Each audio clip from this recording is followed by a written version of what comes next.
Ma'am,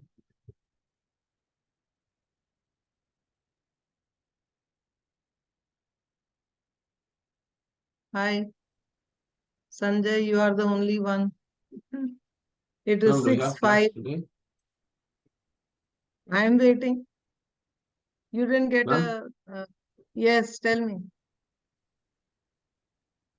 Sanjay, Sanjay, are you there? Hello, hello, Sanjay. ma'am, Yes, can you hear me? Can you hear me?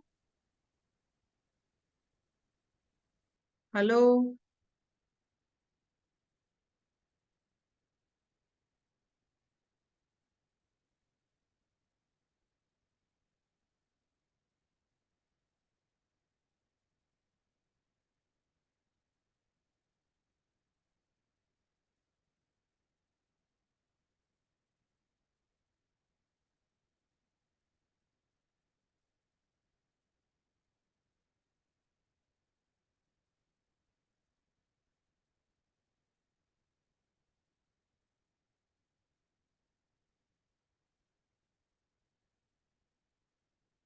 hello, Vishal. yes, ma'am. Only you are there. No, Sanjay had come, but he has got disconnected again. So I don't know what to do. It is 6 7. Nobody has come.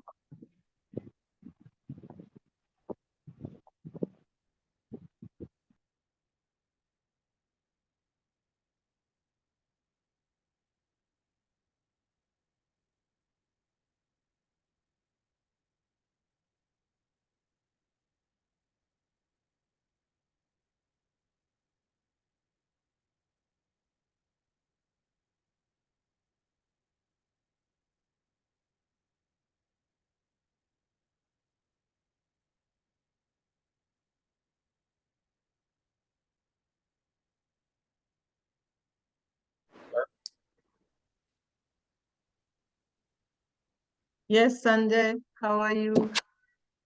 Fine, ma'am. Do we have class today, ma'am? I don't know, Sanjay, because if only two of you are there, I don't know what to do. Like yesterday, nobody else is coming and they will come slowly. I don't know at what time. I'll call and ask what to do. Is there, do you have any connection with the others who are in the class? Any reason No, why ma'am. they are not there? You are all from different schools, right? Yes, ma'am. Mhm. Ah, Sai Kalyan has come. Thank God. Somebody has joined.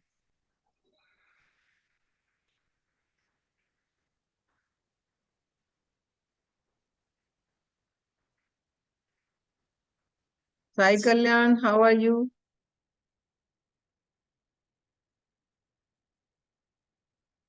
Sai Kalyan,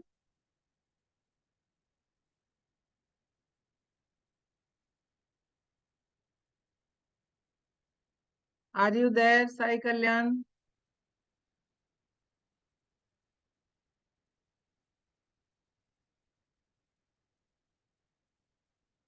Hello.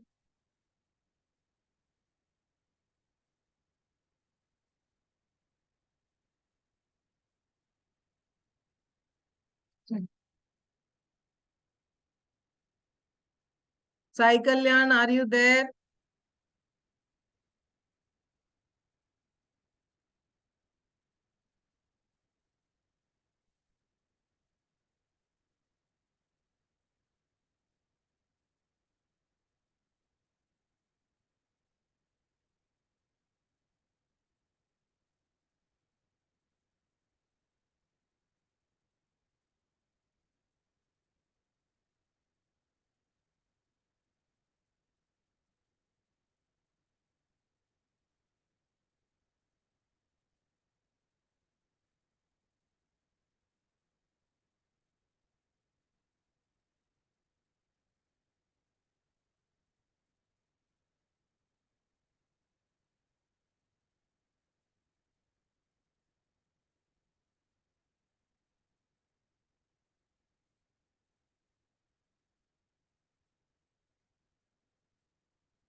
Sai Kalyan, are you there? Hello?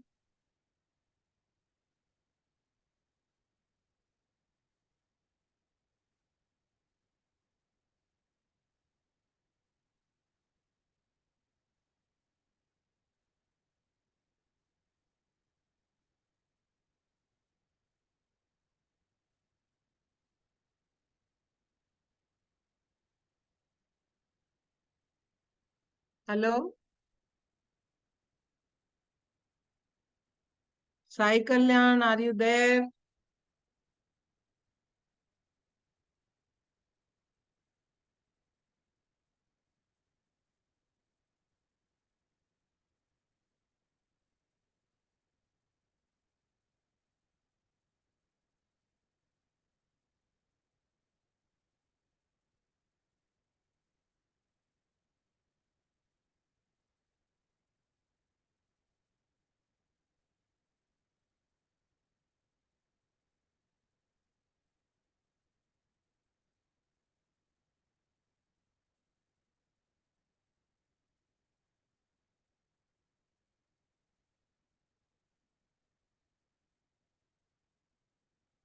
Yeah, good evening. I am in the class actually.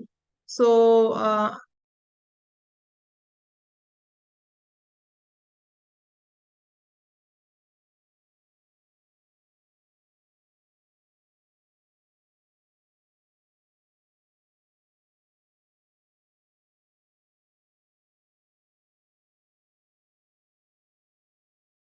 this is class 12. Normally there are eight, seven or eight. So far only three have joined. Today I'll continue. Okay. Okay. Okay. Bye. Sai Kalyan, are you there now? Sai Kalyan, Yes, miss. what happened, Sai Kalyan? Your audio is not working. I had internet issues. Okay. Okay. So now with three of you, I will start the class. If others have, oh my, this is also not.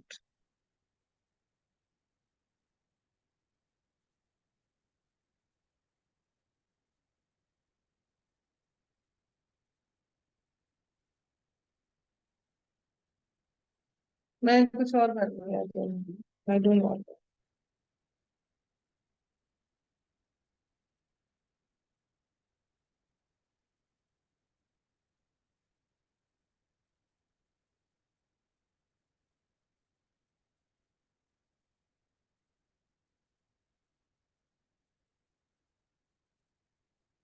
Please enable my screen sharing.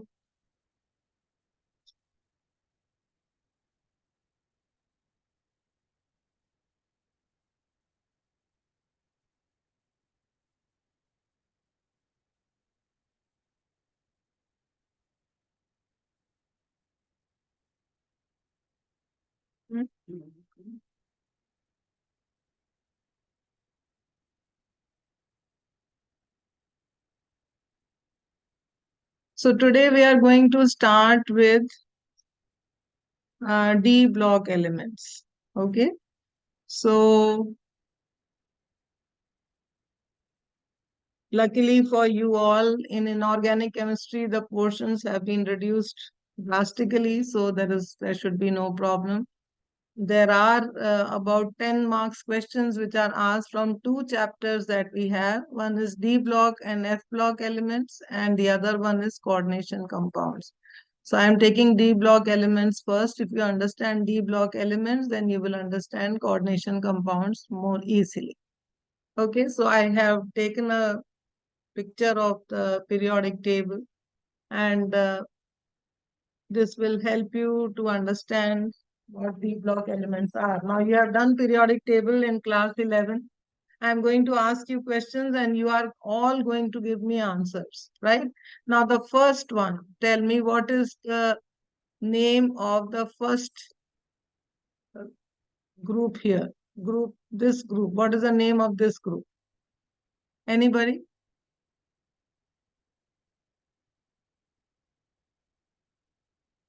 Vishal, Sai Kalyan, Sanjay, anyone? Do you know what is the name of group 1? This is group 1. This is where I have shown you the arrow. Do you know the name of group 1? Have you done periodic table before this, children?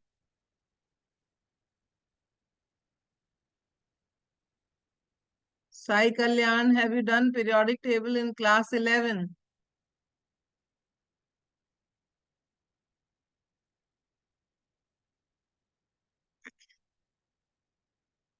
Sanjay, are you there? Yes, ma'am. Have you done periodic table in class 11?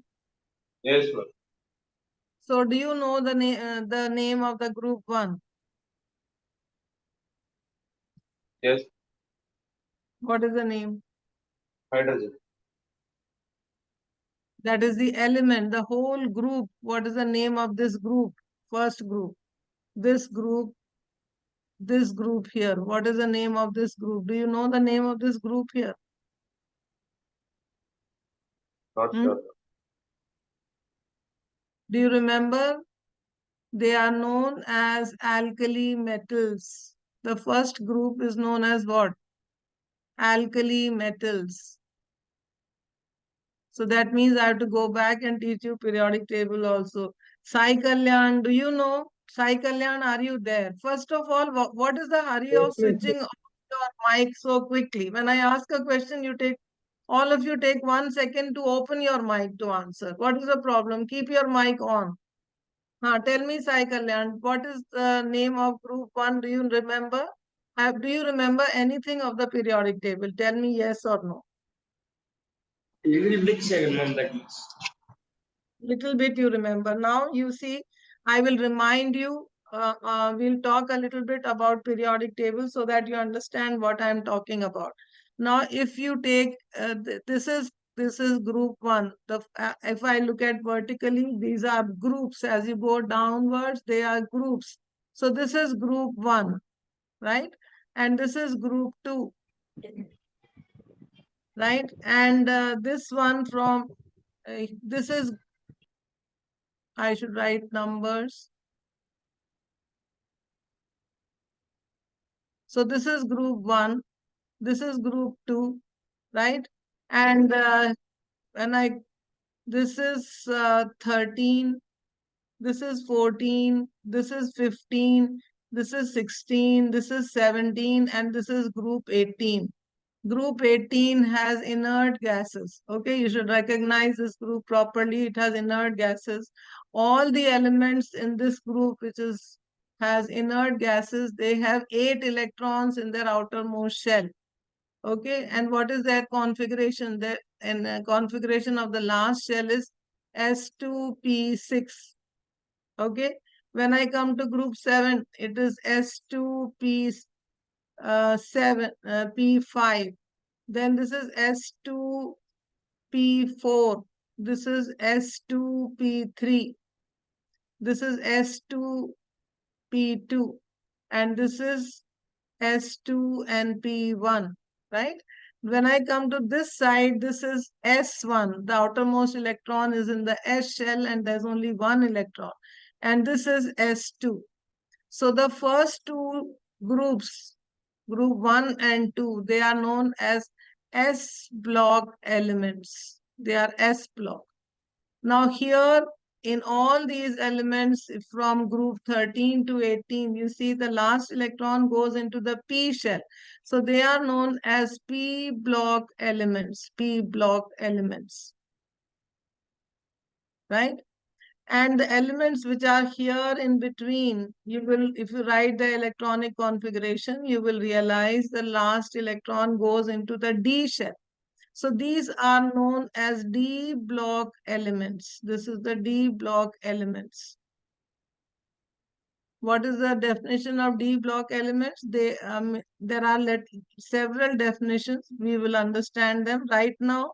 You should know that D block elements will have the last electron going into the D shell. They are D block elements.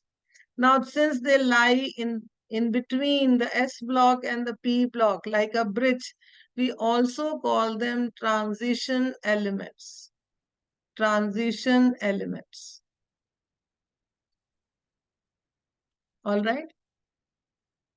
Now, on this side, you know, this is the first period, right? This is the second period. This is the third period, right? So this one here, this one is in the fourth period. This first series of transition elements, they lie in the fourth period. They are known as 3D series. Why are they called 3D series? Because the 3D shell gets filled up here. This is the fifth period. This is known as 4D series. This is known as the 5D series. The electrons here, the group, this one. This is the 5D series.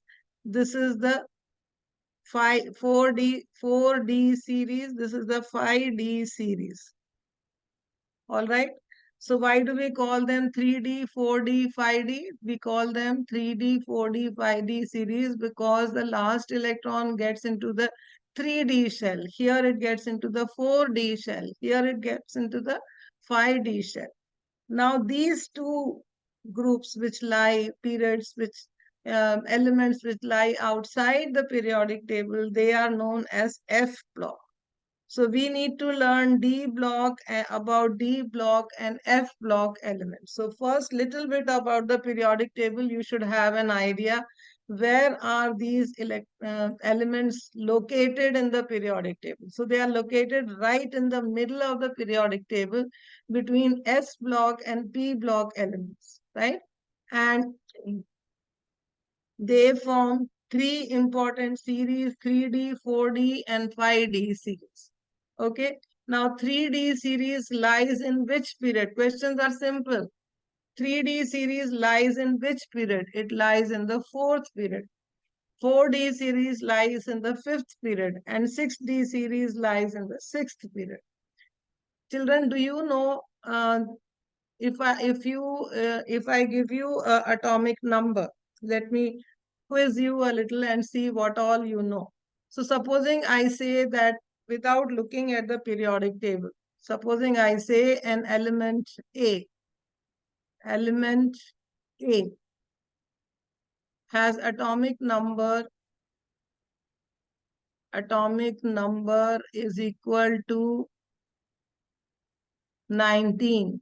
Can you tell me the position of this element in the periodic table? Without knowing the name of the element, by atomic number, can you tell me the position of this element in the periodic table?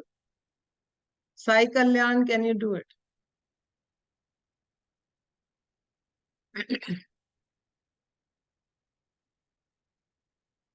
Sai Kalyan, can you do it?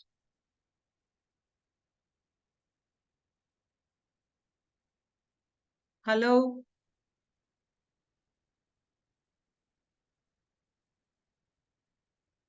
Sanjay, can you do this question? If you know the atomic number of an element, can you tell me what is its position in the periodic table? We'll try 1 minute. Without looking at the periodic table, what is the method of doing it? Maybe I'm not sure. Okay, I'll teach you. Sai Kalyan, are you there? Today you are not answering my questions. Are you there? Can you hear me? Vishal, can you hear me? Vishal, are you there? Yes, ma'am. So please pay attention now. And next question will come to you, Vishal. So you should understand. Now Sanjay and Vishal, now Sai Kalyan, I don't know whether he is there. So you just see, if I know the atomic number is 19, you should first know how to write the electronic configuration. Electronic configuration. How will I write the electronic configuration of atomic number 19? It is in the first shell. If you Simple electronic configuration. Even if I don't take S, P, D, F, simple electronic configuration of atomic number 19, you write. So it is in the first shell, how many maximum electrons can you have? Sanjay and Vishal and Sai Kalyan, please keep your, mic, at least you can keep it open so that you can answer my questions. Now, electronic configuration of 19, can you write? Sanjay, can you answer? Ma'am, I'm not sure, ma'am. So do you know that you can write it as 1s2, 2s2, 2p6? Have you Yes, ma'am. learned this? Yeah, so tell me 1s2, 2s2, 2p6, 3s2, 3s2. Hmm. 3p6, So 3p6, 4s2. you will not need 4s2. So this is 10, 18 and 4s will be 1. Isn't it? Yes, 4s yes. will be 1. So in how many shells I have used? 1, 2, 3 and 4. So this number of shells, what is the number of shells here? Number of shells is what?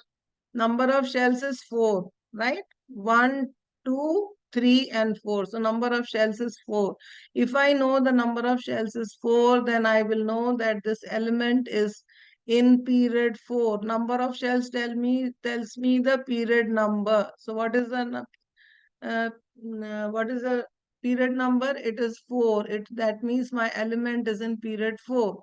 Then how will I know the group number? So group number is denoted by the number of electrons um, in the outermost shell here. So outermost shell has 1 electron. That means how many electrons? Number of electrons in the outermost shell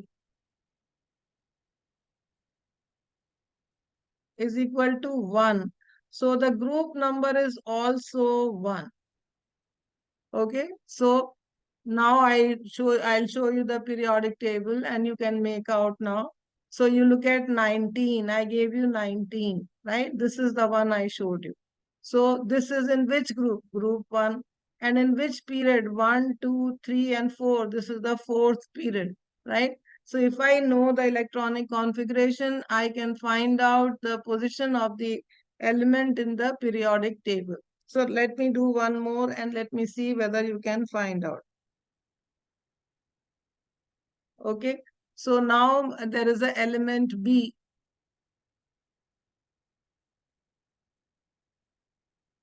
Element B and atomic number is 17. Okay. So what is the position in the periodic table? What is its position in the periodic table? Where will that be? Okay, how will you find out? Again, you write the electronic configuration for 17. 1s2, 2s2, p6, 3s2. So this is 10 and 3p5. Okay, so how many shells are there? Number of shells is how many? Sanjay, how many shells are there?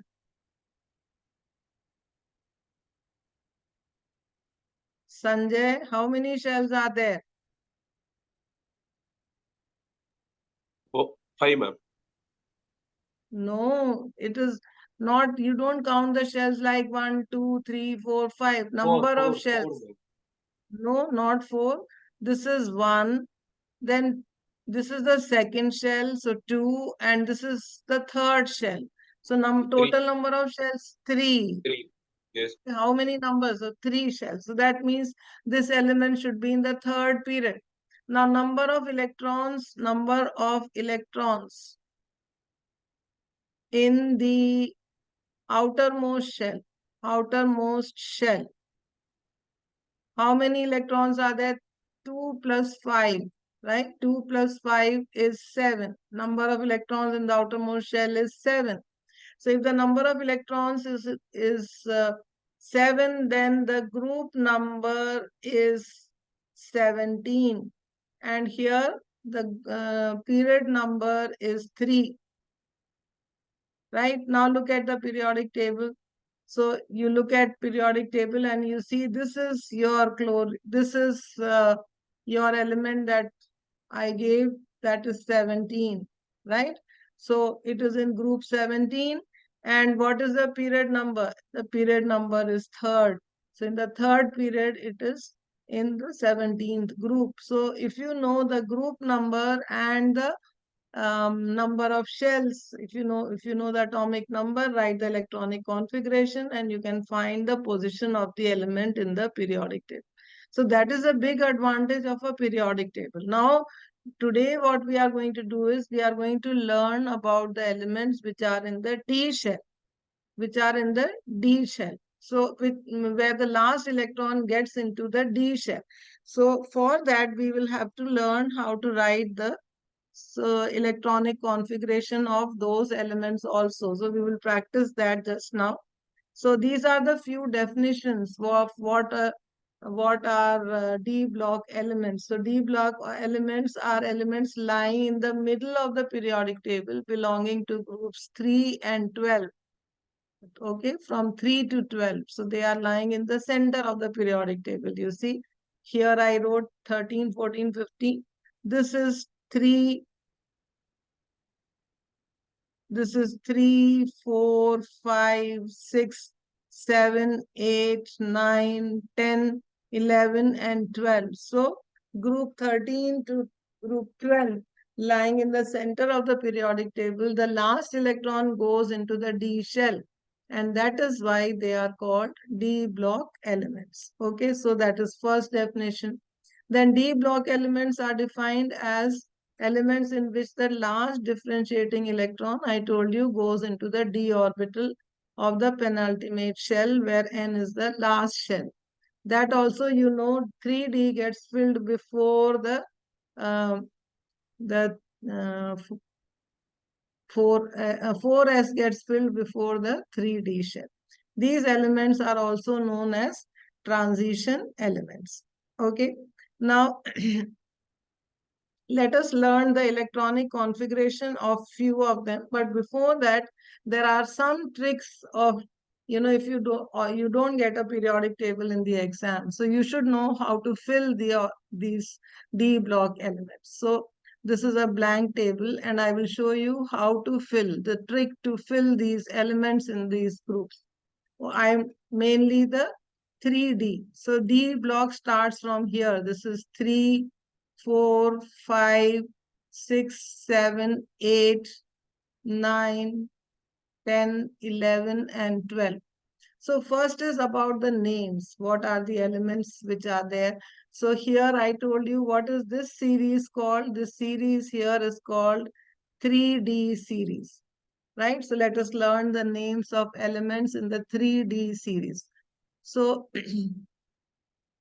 there is a sentence which you can learn to remember the order of, you can write down this sentence and memorize the sentence. It is easy. You can make your own sentences if you like, which helps you to remember the order in which the elements are there. So the sentence which I use is scan through very clear memory for color near computer zip. Okay, this helps me to remember the order.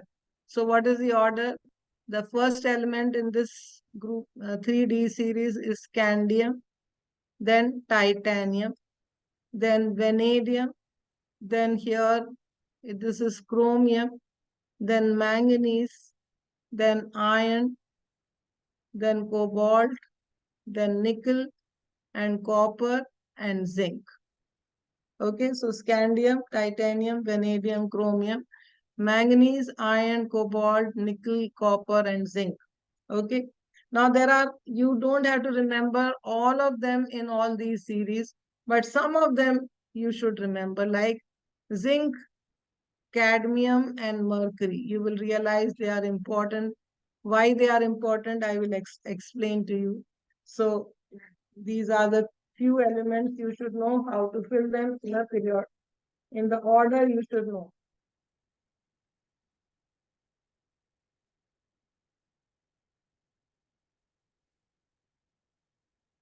Okay.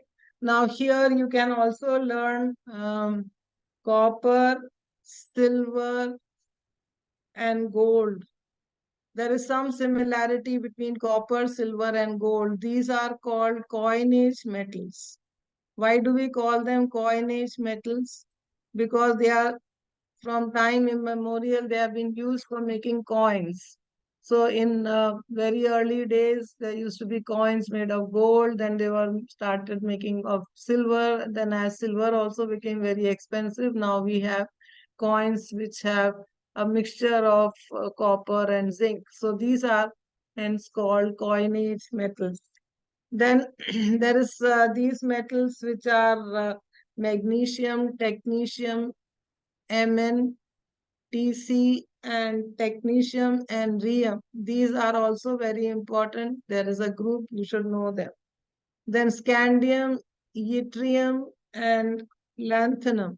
There is something similar here which we will learn. So I'm just mentioning those which you should know.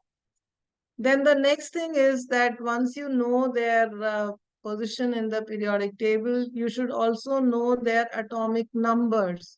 So how will you remember the atomic numbers? So this I just showed you in that order. Now, if you have to learn the atomic numbers, let me take another color and write. So atomic number, you know, just before scandium is calcium, which is 20. So from scandium, when you begin, it is 21. So this is 21, 22.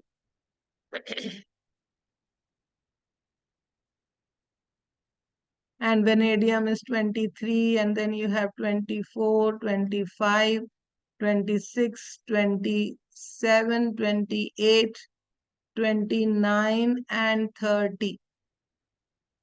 Right? That is how you have to remember 20, 21 to 30. Then when you come from here to here, when you have to move, you have to add 18. Number that you have to add is 18. So cadmium will be 30 plus 18, 48. And from here to here, when you move, you should add 32. 32. So mercury will be 80. So these are just a few tricks for you to remember how to find the atomic number and the position, all those things in the periodic table. Now we will take a little more in detail about all these elements which are in 3D series. So let us talk a little more about the elements in 3D series. Okay, so I will now fill up the orbitals and find out the electronic configuration of elements in 3D series. Now for that, let me first write the electronic configuration of the first one, that is scandium. Okay, scandium I told you is 21. I'm writing it on this side. Scandium is 21. What is the electronic configuration of scandium? Can you tell me? Now, Sanjay has gone. Sai Kalyan, can you hear me, Sai Kalyan? Are you there? Yes, miss. So can you tell me the electronic configuration of scandium? 1s2. Tell me. Miss, 8, 8, 3. Yeah, that is one way of writing, but we have to learn to write the electronic configuration, not just, the way you write in class 10. You have to write the way you learned in class 11. So 1s2, 2s2, 2p6. Do you know how to write like this? 3s2, I know, miss. 3p6. Then 4s2 and 3d1. Do you understand this much? Okay. Now, if you see, so if you look at, this part up to here, right? Up to here is how much? 2 plus 8 plus 8. 2 plus 8, 10 plus 8, 18, right? This is the electronic configuration. This is the atomic number of what? Argon, right? So scandium, how can I write? Scandium can be written as argon because argon is, up to argon it is the same. And then write 4s2 and 3d1. Right? So this is the electronic configuration of scandium, which has atomic number 21. So I will show the same thing here. So for all, I am going to write the electronic configuration of elements in 3D series. So what are they? Scandium, scan through, very, clear, memory, for, color, near, computer, zip, Zn. All right. And so that atomic number for scandium is 21. This is 22. This is 23. This is 24. This is 25. This is 26, 27, 28, 29, and 30. Okay. Now all of them, I will not write argon first. So all of them, I will begin with argon. Okay. So what is argon? Then here I am going to write the number of electrons in, this is 4s shells and this is 3d shells. Okay. So how many electrons in 4s? First 4s will fill. So this is 4s2 and 3d1. Right? Now I'll fill up for titanium. So it is argon again. And this is 4s2 and 3d2. Then you come to vanadium. So again argon. And this will be 4s2 and 3d3. Right? Let me make it a double arrow, otherwise it becomes difficult.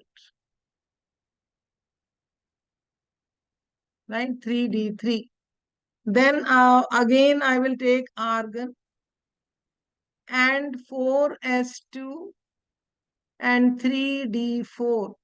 Now, if you remember from last year, half-filled orbitals are very stable. So what will happen? Instead of having 4s2, this one electron from here will jump. And what will you get instead? I will get 4s1 and 3d5. So this is a special electronic configuration. What does it become? 4s1 and 3d5. Why does it happen like that? Because half-filled orbitals are more stable than full, are more stable. So if there is a possibility of having half-filled orbitals, then electron will jump from here and make it a half-filled. So chromium has a special configuration. Then come to manganese, it again becomes 4s2 and 3d5. So 3d5. Then we come to iron, it will become 4. Everywhere argon is there. I left a little less space on this side. So I hope you understand. So first all these 5 will get filled and the 6th electron will now come here. Then cobalt, 4s2, all the 5, 1, 2, 3, 4, 5, and then 6 and 7. Okay. So in case of nickel, what will it be? 1, 2, 3, 4, 5. And this will be 6, 7, and 8. Now when you come to copper, again the same thing will happen. Instead of having D9, it will become D10. So it will become 1, all electrons will fill in the d orbital and this one from S will jump and it will go to D. So you will get this configuration D10. And then zinc is all D10. Okay. If you see carefully, if I rub this from here,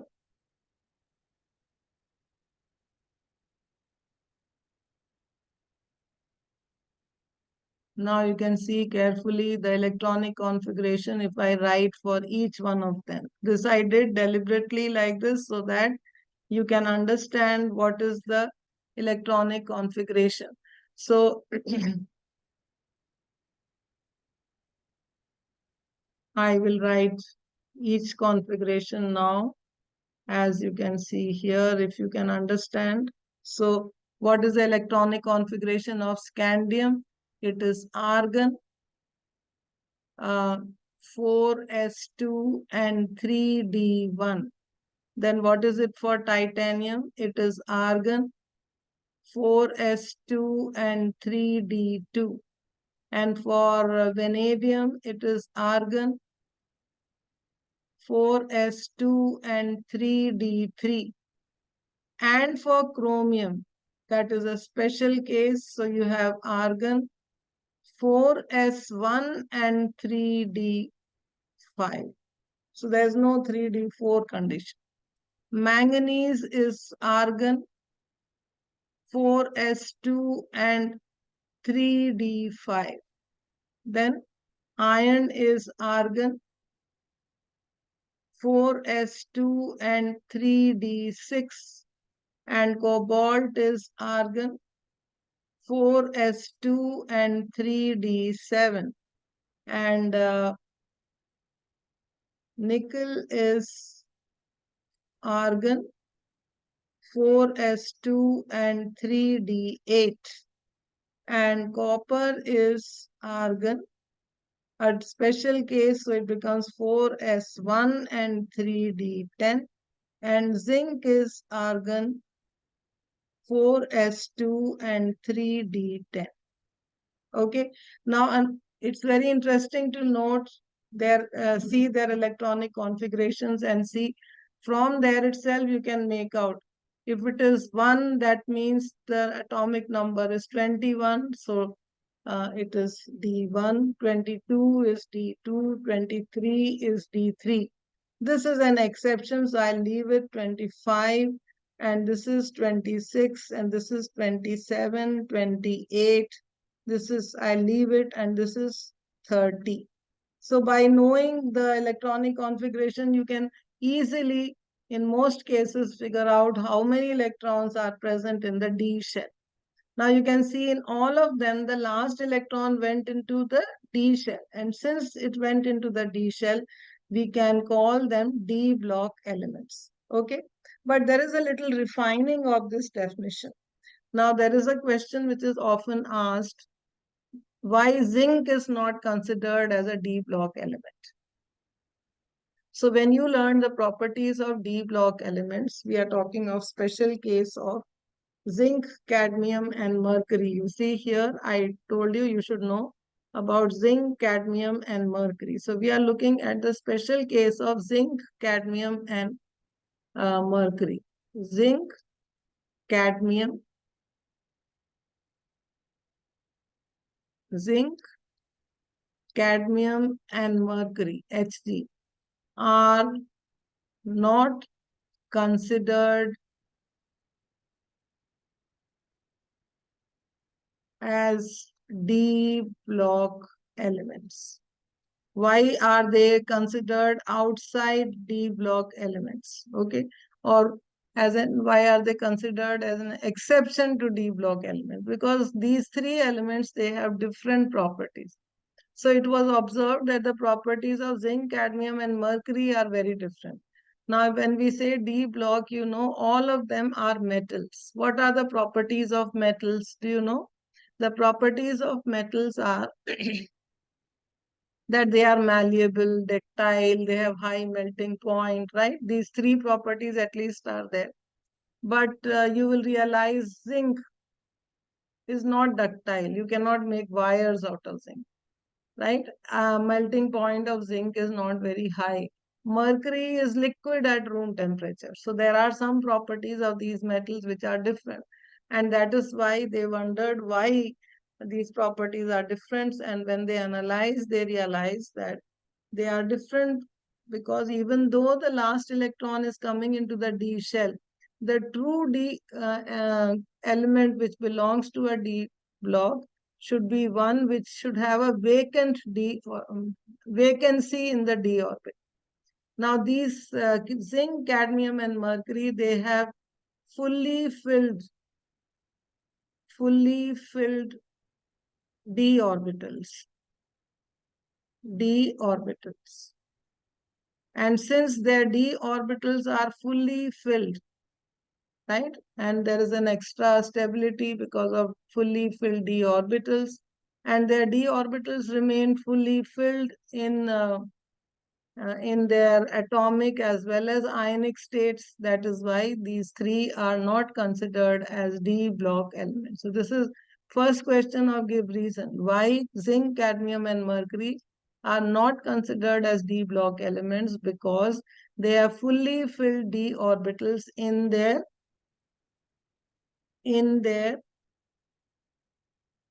ionic and atomic states. Okay, what does it mean? That if I write the configuration of Zn2 plus ions, what is the meaning of Zn2 plus ion? Zn2 plus ion is one which has 2 electrons less. So what is the electronic configuration of this in the last 2 shells? It will be 3d10. So even if I remove the 2 electrons from 4s shell, it will still remain 3d10. So its orbitals are full in ionic as well as atomic state. So Zn is 4s2 3d10 and Zn2 plus is 4s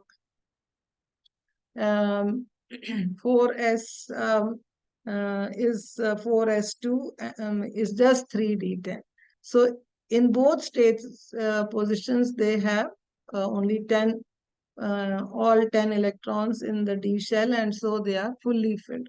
So if I don't say ionic as well as atomic states, then the question is, what about copper?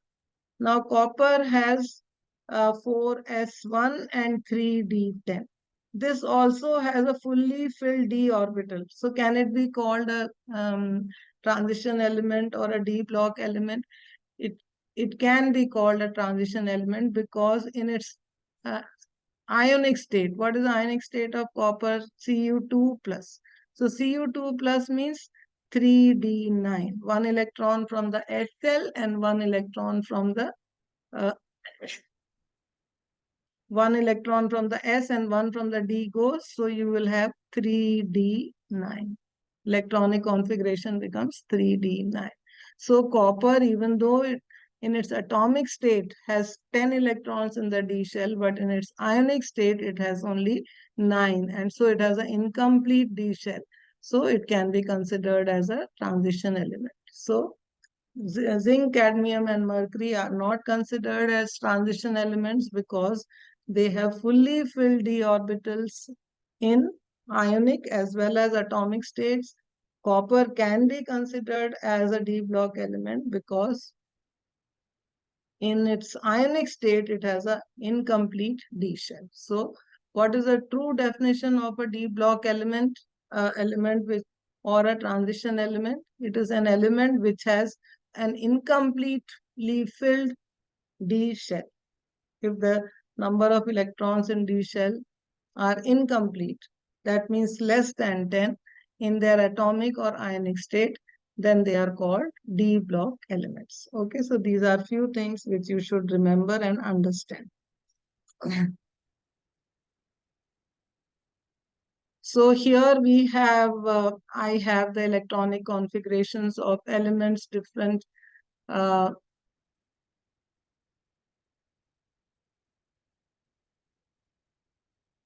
So you can see These are the different electronic configuration. Here chromium has a different electronic configuration, you can see. And similarly, copper has a unusual electronic configuration different from what is expected, right? Now, if you look at this was 3D series. Why do we call it 3D? Because the last electron is going into the D shell.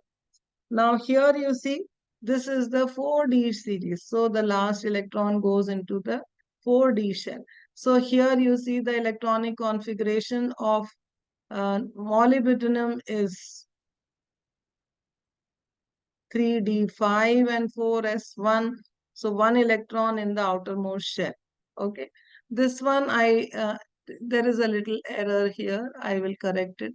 It can be, it is 3D3 and 4s2. Okay. Then again, the electronic configuration, where is it different?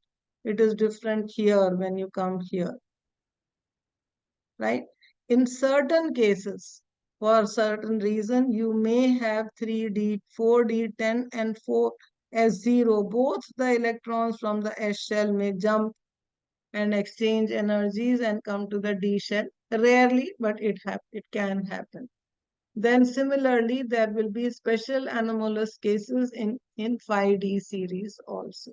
So mostly when they ask questions in the exam, they will ask you questions only where there is a possibility of a special case. So normally they ask you to write the electronic configuration of chromium and copper. That's the most common configuration that is asked in the examination. So first important thing about understanding D block elements is you should be able to write their electronic configuration correctly and understand where the last electron is coming in, and then decide whether the electron is in 3D series or 4D series or 5D series. Okay.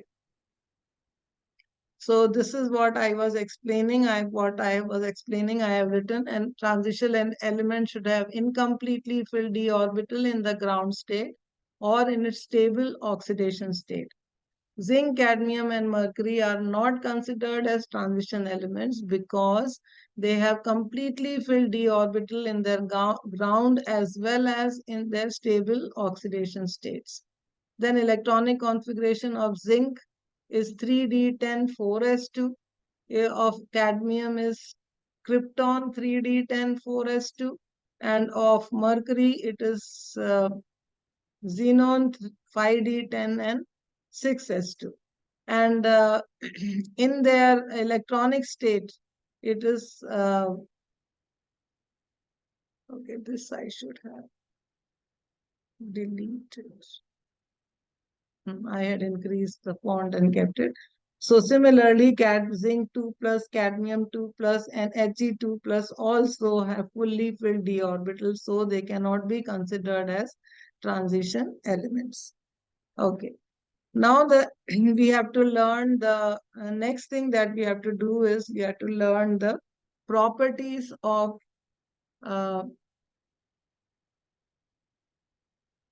compare the properties of different transition elements.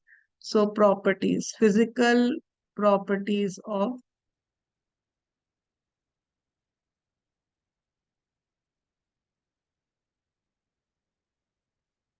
transition elements.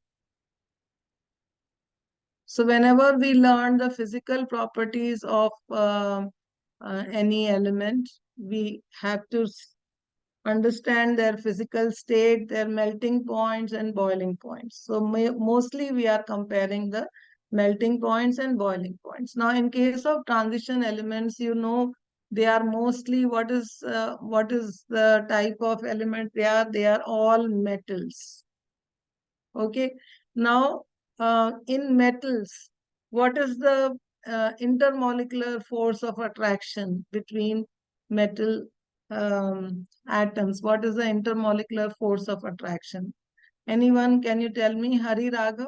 What is the intermolecular force of attraction between elements in metals?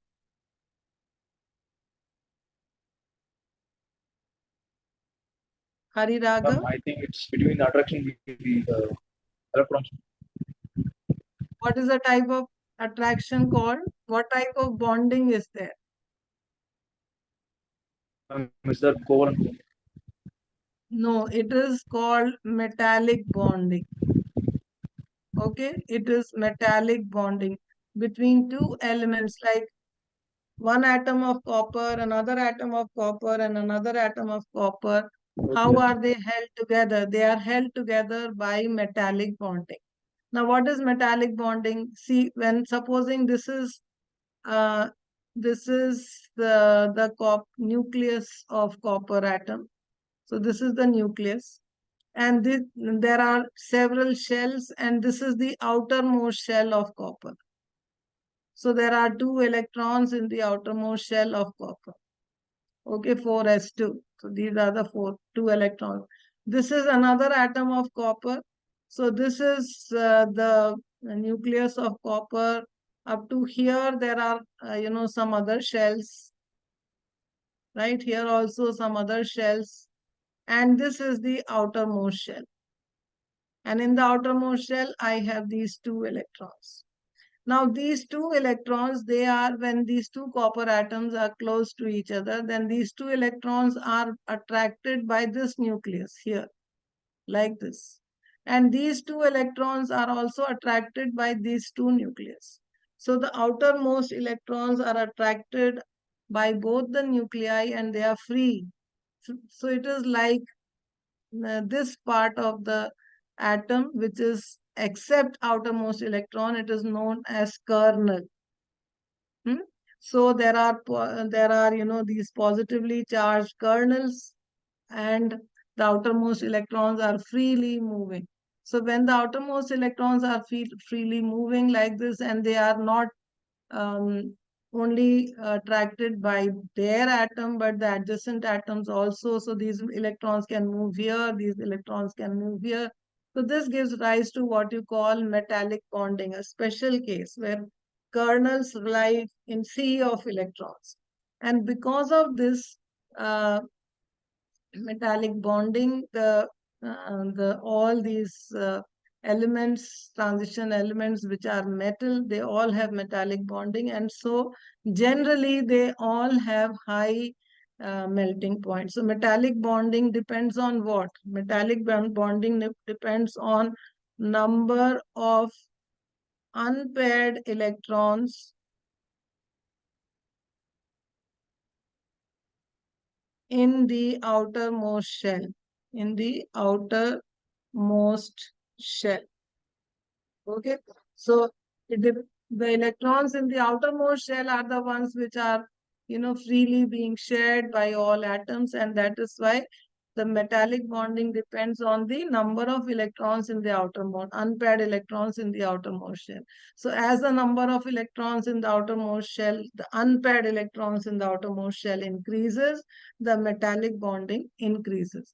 And if the metallic bonding becomes stronger, the higher the number of unpaired electrons, stronger is the metallic bond.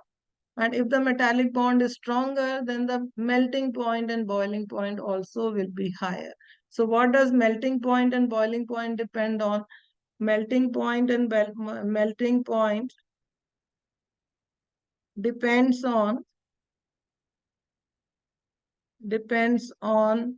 intermolecular force of attraction. Intermolecular force of attraction. So higher the intermolecular force of attraction, higher will be the melting point or boiling point. So melting point and boiling point is directly proportional to IMF. So boiling point is boiling and melting point. I can say melting point is directly proportional to IMF. Higher the intermolecular force of attraction, higher will be my melting point. And how will I know whether IMF is less or more? In this case, in case of metallic bonding, the intermolecular force of attraction depends on the number of unpaired electrons in the outermost shell. So higher the number of unpaired electrons in the outermost shell, higher will be the uh, intermolecular force of attraction. And why is it that all the transition elements become uh, metals, because because there's very little difference in the energy of 4s and 3d. So 3d electrons also start participating in the metallic bonding. So number of unpaired electrons in the 3d shell, they also participate in metallic bonding, and hence the metallic bonding is very high in metal transition elements, and generally their melting points are high. So the first thing is, so what is the first thing? All transition elements are metals. So that means all of them have metallic bonding. And why is it that their melting points are high? Because it's not only the electrons in the S shell, it's the electrons in the D shell also, which are unpaired, take part in the metallic bonding. And so the metallic bond is very strong, and because it is very strong, the boiling point and melting points are very high. We don't really talk of boiling points because all of them are solids with high melting points. So we generally talk of only melting points. The exception to this rule, only one exception to this whole thing is mercury, which is a liquid. Otherwise, all of them are metals with high melting point. So that is the point number one. Now, if we look at their graph, there are, a lot of things that we have to understand here. So there are, these three colored lines. The black line shows the four elements in fourth period, red one shows in the fifth period, and the blue shows elements in the sixth period. So the black line here,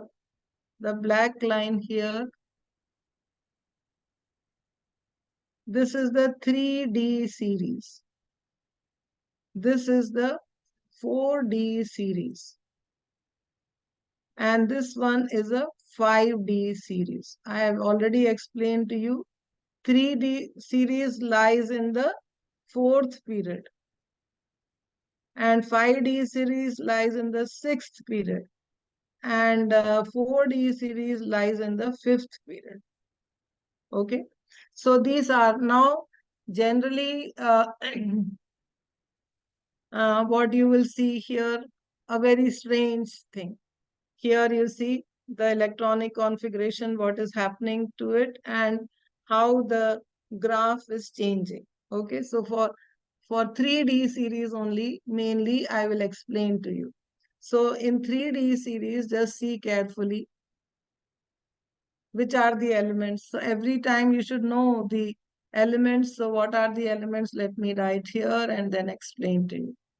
So the elements in 3D series are scandium, titanium, vanadium, chromium, manganese, through memory, for color, near, computer, zinc. And this is D1, this is D2, this is D3, this is D4,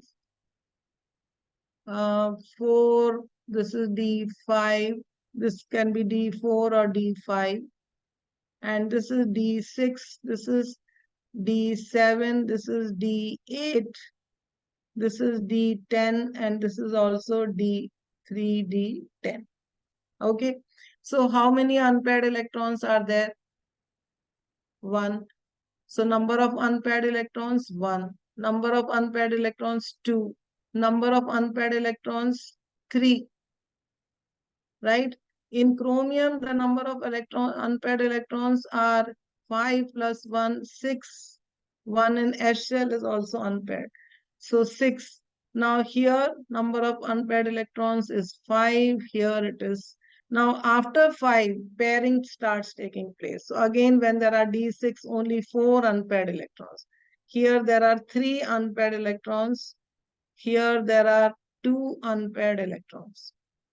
Okay, now you see, how do we decide the boiling point? You see, now if you see this, you can understand how the boiling point is. So you see here, from scandium, when I go up slowly, I'm going, let me take.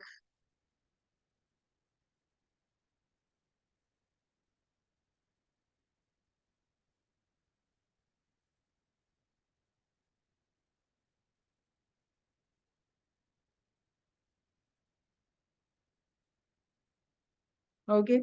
So when I'm moving from scandium, you see first as the number of unpaired electrons is increasing, the boiling point is increasing, right?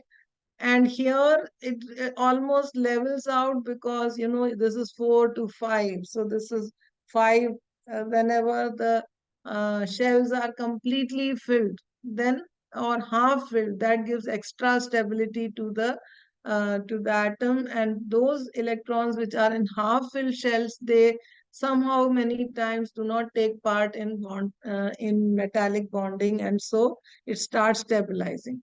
And here it is completely half-filled orbital, very, very stable configuration. So here you see sudden dip because these 5 electrons, although there are 5 electrons in the outermost shell, but this is half-filled, and that is why they do not participate in, all of them don't participate in metallic bonding, and so the melting point dips at this level.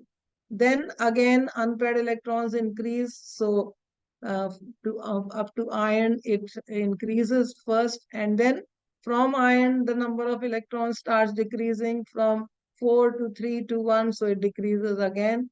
And when you come to zinc, there are no unpaired electrons, and you see the melting point of zinc is the lowest. So why is the melting point of zinc lowest? Because it has the weakest metallic bonding, because there are hardly any unpaired electrons in the outermost shell. So it starts dipping down. So you can decide or explain the graph here. So they give the graph in the examination, and from the graph, with the help of the graph, you will have to explain. Now, if you look at 5D, this was 3D series. Now 4D series, again the same thing. Technetium, you see a dip. Why? Because it has half-filled orbitals. Similarly, in rhenium, again you see a dip. Why do you see a dip? Because there are half-filled electrons, half-filled orbitals are very stable, and so those electrons do not readily participate in metallic bonding. So metallic bonding in rhenium, technetium, and manganese is very weak because of half-filled orbitals. Another trick to remember, most give reasons in this part of chemistry is in D block elements is half of the reasons are because of half-filled orbitals or fully filled orbitals. Most of the reasons you can describe based on that. Now here you can see another thing. At the end, zinc, cadmium, and mercury, their melting points for all the series, 5D, 3D, 4D, all of them, the melting points are the least. Why? Because of their fully filled orbitals. So fully filled orbitals makes the bonding, metallic bonding, much weaker. Okay, so that is about the metallic bonding in these elements. And also comparison of their boiling points. So boiling points, so you have to write these 3-4 points. So melting points, they depend on intermolecular force of attraction, which is metallic bonding present in transition elements. And metallic bonding in transition elements is very strong because of the electrons present in D shell, unpaired electrons of D shell also participate in metallic bonding. Now there is a little anomaly in it does not steadily increase from left to right. Why? Because of the different change in number of electrons in the outermost shell. So as the number of electrons increase in the outermost shell from scandium to chromium, there is a steady increase. Then there is a sudden dip at manganese because of half-filled orbitals. Then it again it increases to iron, and then slowly starts decreasing from iron to nickel, almost similar, and then it dips to zinc, where there is more stability because of fully filled orbit. So that is how you have to explain all the things in case of metallic bonding. Now, a similar graph now that I am showing you here, it's a similar graph, and that is enthalpy of trends in trends in enthalpy of atomization. Now, all these things depend on also what you have understood in class 11. Now, can any one of you tell me what is the enthalpy of atomization? Sai Kalyan, do you know what is enthalpy of atomization?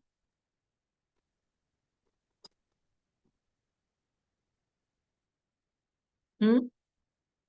Do you know what is enthalpy of atomization? Atomization, miss. Hmm. No, miss. I haven't studied about this. So, see, you must have learned it in thermodynamics last year. Different types of enthalpies in thermodynamics you must have learned. But Atomization enthalpy. atomization enthalpy, yes. So it is the energy which is required to break from an element to break the element into gaseous atoms, into atoms within single gaseous atoms. That means it is the energy which you will have to give to an element, in this case, to break it into individual atoms in gaseous state. So, to overcome the metallic bonding, it is the energy required to overcome the metallic bonding or convert the element into atoms in the gaseous state. That is the enthalpy of atomization. Now, these graphs, if you see, they are almost similar to the graphs of what you call metal of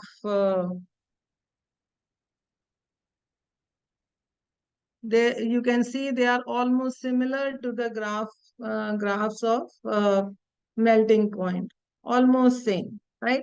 So here again, enthalpy of atomization, since it depends on the metallic bonding, the graphs, the energy which is required to change, titanium into, this is what is atomization energy, to change titanium into titanium atom in gaseous state.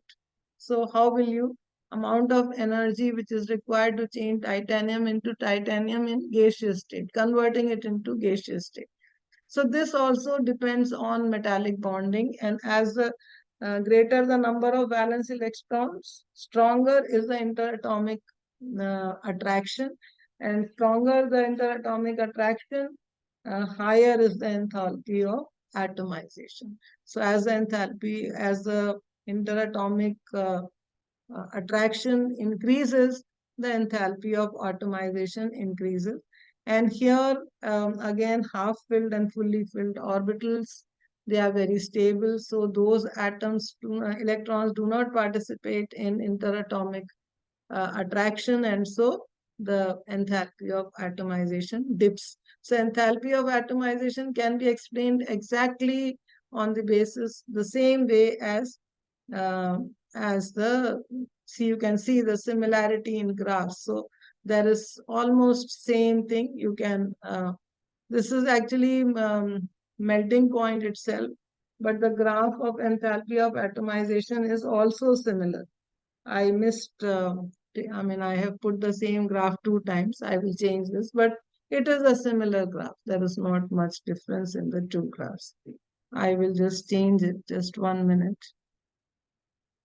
Enthalpy of atomization graph.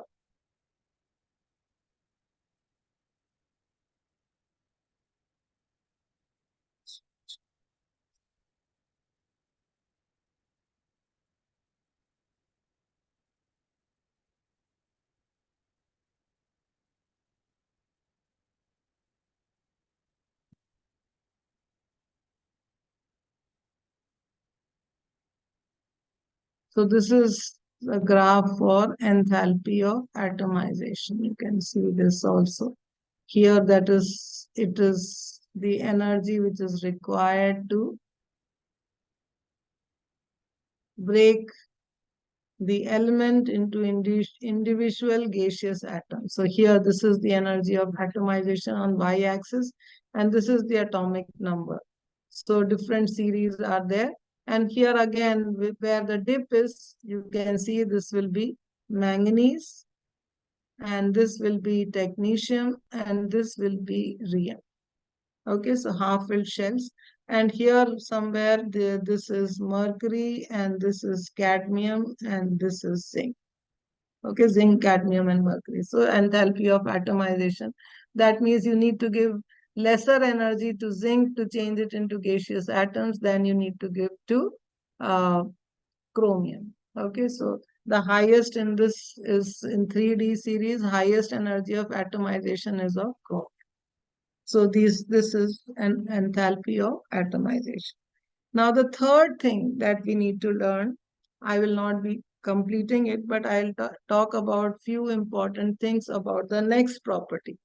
The next property is a very important property, and that is about the atomic size. Trends in atomic size. Okay, trends in atomic size. So what is a trend in atomic size? First, you should understand what does atomic size depend on.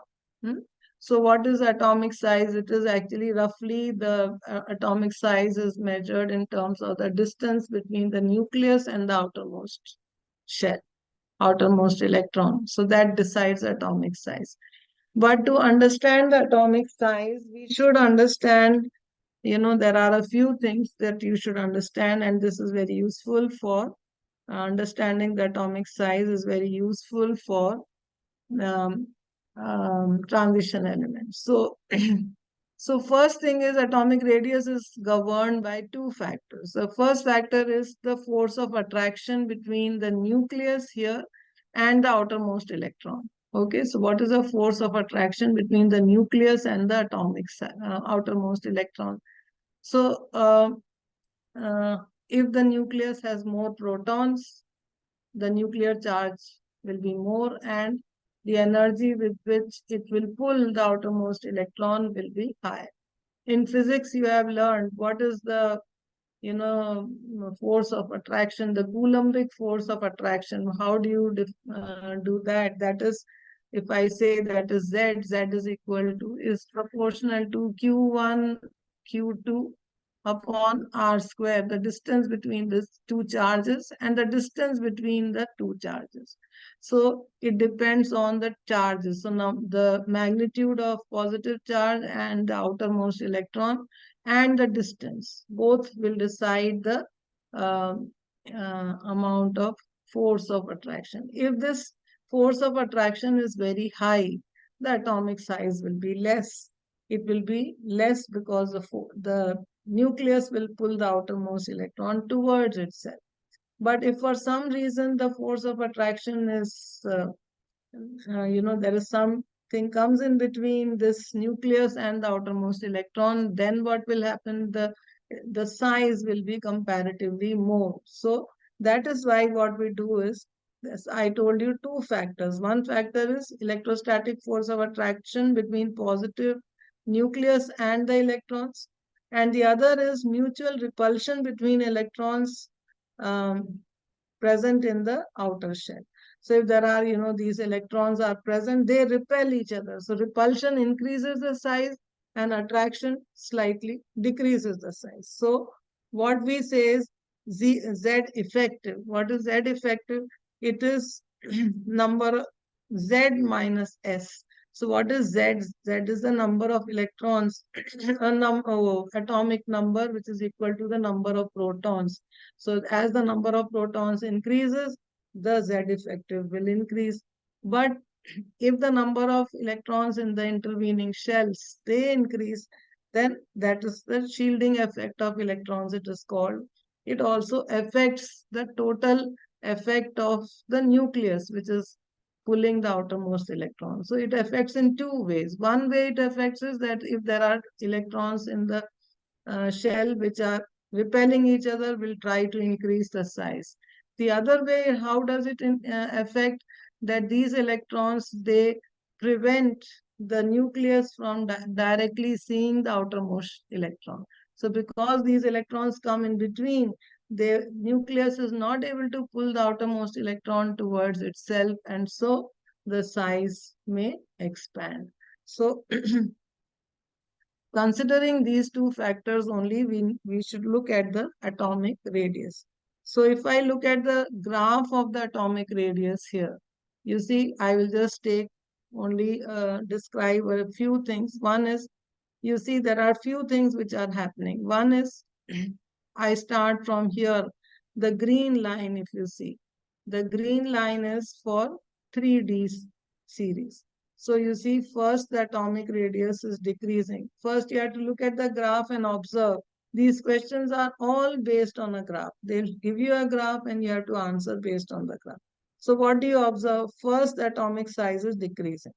Up to chromium, up to manganese, the atomic size decreases. Then after that, what is happening? The atomic size becomes almost same. And then from copper to zinc, when I go, the atomic size increases once again. So what could be the reason? So initially, why does the atomic size decrease? Because of the increase in nuclear charge. Because Z is increasing slowly, we are increasing the protons in the nucleus, and the number of intervening electrons are less. So shielding effect is less, but Z is only increasing. So Z effective becomes more, and so the size decreases. Now, when we come in the middle section here, from iron, cobalt, and nickel, they have almost same size. Why do they have same size? Because intervening electrons, although the nuclear charge increases, but shielding effect also increases. So Z effective, the effect of increased nuclear charge and the shielding effect, they cancel out each other, and so the size becomes almost the same. Now when I go to from copper to zinc, then the shielding effect starts increasing. That is because of increased shielding effect, what happens? Z effective decreases, and when the Z effective decreases, what happens? The size increases. So slowly when you go from copper to zinc, the size increases. So whatever I have explained, I have written here in this slide. You can see it once again, and then we will stop. So atomic radius decreases from scandium to chromium because effective nuclear charge increases. You can see the graph. Effective nuclear charge, as it increases, the size decreases. Atomic size of iron, cobalt, and nickel is almost same because attraction due to increase in nuclear charge is cancelled by repulsion because of increase in shielding effect. And the last, copper and zinc have bigger size because shielding effect increases and electron repulsion also increases. So that helps in increasing the size. So you can see an increase at the end. So this is one typical question which is asked based on atomic size. So you should be able to look at the graph and explain everything in your own words. So my request to all of you is you should go through the textbook and read it, and then only you will understand. Okay. Now, before I close, stop share, I want to have 1 minute of talk to all of you, and my request is just switch on your camera for 30 seconds. Please switch on your camera for 30 seconds. Vishal, can you switch on your camera? Yes, ma'am. Sai Kalyan, can you switch on your camera? My sincere request is with folded hands, please. Yes. Now, children, I want to very sincerely ask you, if you have any difficulty, please message your, learning room representative, whoever it is. Please connect with them and tell them that this is the problem that we are having. We are not able to understand what ma'am is teaching. So if there is any problem, please communicate, because I'm not able to, because I don't see you, I don't understand whether you are understanding. You don't even say yes or no. See, you should understand how much effort your parents are putting in to put you here to into this class.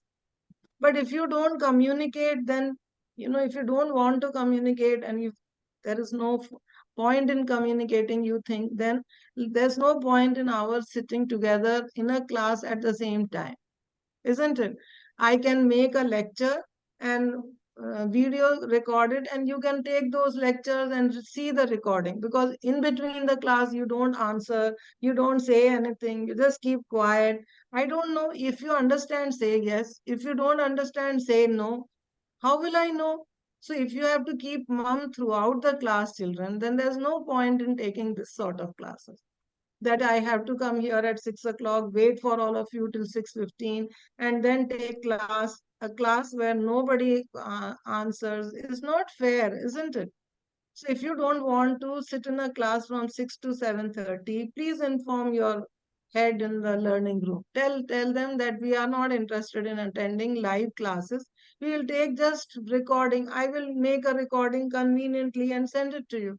So I also am, time bound. I sit here from 6:30 to 6 to 7:30, hoping that you will all respond, but nobody responds. What is the point? Day in and out, I am saying the same thing. Yesterday, Sai Kalyan, why didn't you come to the class? What happened yesterday? I was studying for the exams, miss. You were studying so you are still again having exams, the first terminal exam? Yes, miss. First time exam now only we are having, miss. 80-month exam. Okay. So whenever you have exams, why don't you communicate with your teachers there, your sir in the room, and tell him that, sir, we are having class exams, so kindly stop the classes for a few days. So I can do that. Okay, so make that effort. Vishal, I am happy now you are attending the classes regularly. I hope you are understanding. Yes, ma'am. Hmm. Hari Raghav, you also, I am happy you are attending, but then you come and go. I don't know where you are. So please make an effort, right? So now exams are over, Sai Kalyan. No, miss. Now only they started, miss. Now you started. So what about kinetics? Yesterday you were absent. Will you get to see your the PPT recording? Miss, today is chemistry exam, miss. Yesterday I was studying chemistry only. Okay, today was chemistry. Okay, great. Okay, so please make an effort, revise, learn. I am happy that before another exam you sat for my class. Thank you very much. Okay, bye. Bye, Thank miss. you, ma'am.